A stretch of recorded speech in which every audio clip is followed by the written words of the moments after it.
J'en peux plus des gens qui me parlent de leur traumatisme. Et ces gens-là, ils en parlent tellement des traumatismes que du coup, ils ont des... Alors moi, tu vois, je suis pas totalement d'accord avec toi. Parce que ne pas parler de ces traumatismes, moi je trouve que c'est très dangereux. Ah bah oui, parce que tu vas voir quelqu'un, par exemple, qui va se suicider, bah les gens qui vont dire « Ah, mais on savait pas, on n'aurait jamais cru, dis donc ». Et je pense que personne n'est fier d'avoir été traumatisé. C'est juste que ça fait du bien d'en parler. Les gens, s'ils en parlent, c'est pour se soulager. Et ça peut vachement aider. Hein. Et puis, ne pas en parler, ça pose un autre problème. Le problème des statistiques. Regardez si par exemple on dit ah oui mais il y a plus de femmes que d'hommes qui sont battus par leur conjoint. Mais c'est faux. La réalité, c'est qu'il y en a autant. Hein. Il y a autant de femmes que d'hommes qui sont battus par leur conjoint. Parce qu'il y a des hommes qui se font frapper par leurs femmes et qui peuvent pas... qui peuvent pas se défendre parce que s'ils se défendent, on va leur dire que c'est eux les agresseurs, etc. Et du coup, ils en parlent pas. Et comme ils en parlent pas, eh ben, on va dire ah bah non, bah ça n'existe pas, non, c'est une minorité. Vous voyez un homme par exemple, il va aller à la police, il va dire je me fais battre par ma femme. Bah personne, les flics, ils vont lui rire au nez. Et bah ça c'est complètement idiot. C'est pas une fierté en fait de dénoncer un traumatisme qu'on a eu. C'est juste que ça soulage d'en parler. Ça fait du bien. Et puis ça peut aider à avancer. Ça fait avancer les choses. Alors bien sûr, après il y aura toujours des mythos aussi qui feront croire à tout le monde qu'ils ont des traumatismes pour se rendre intéressants, etc. Qui joueront un rôle comme ça.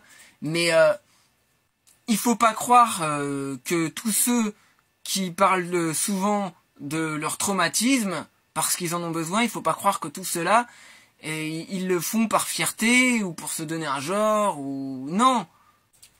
Je sais pas si vous vous rendez compte à quel point ça peut être dangereux de garder des traumatismes pour soi, de garder des choses difficiles qu'on a pu vivre, ou des choses qu'on a au fond de soi, de pas en parler, de garder ça uniquement pour soi, et ben au bout d'un moment, ça peut faire péter un boulon dans la tête.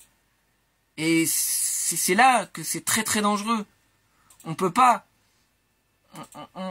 garder ça pour nous quand on vit quelque chose de très difficile, parce que au final, c'est une bombe à retardement.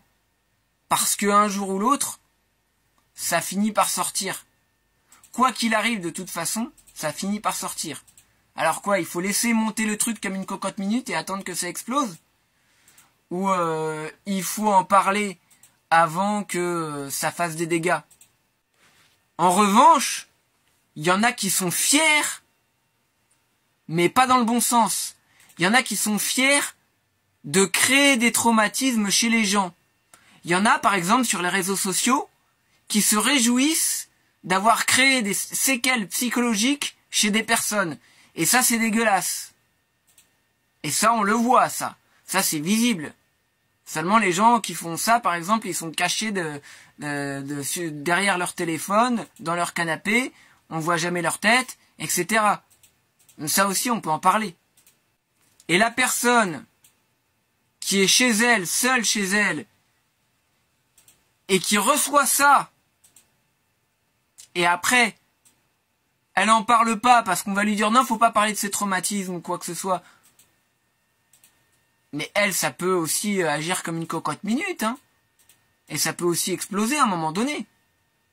Et après les gens qui vont dire ah merde, il s'est suicidé, on ne savait pas, ça va faire des stories et des vidéos pour dire ah mon Dieu, il s'est suicidé. Mais oui, mais si on avait écouté cette personne-là avant qu'il soit trop tard, bah on n'en serait peut-être pas là.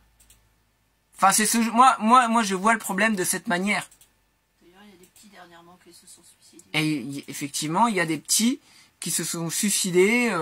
On a vu à l'époque de Periscope, on a vu une fille qui s'est suicidée en direct sur Periscope, et c'était le pompier qui avait dû éteindre le Periscope. Et on voit des gens qui se réjouissent.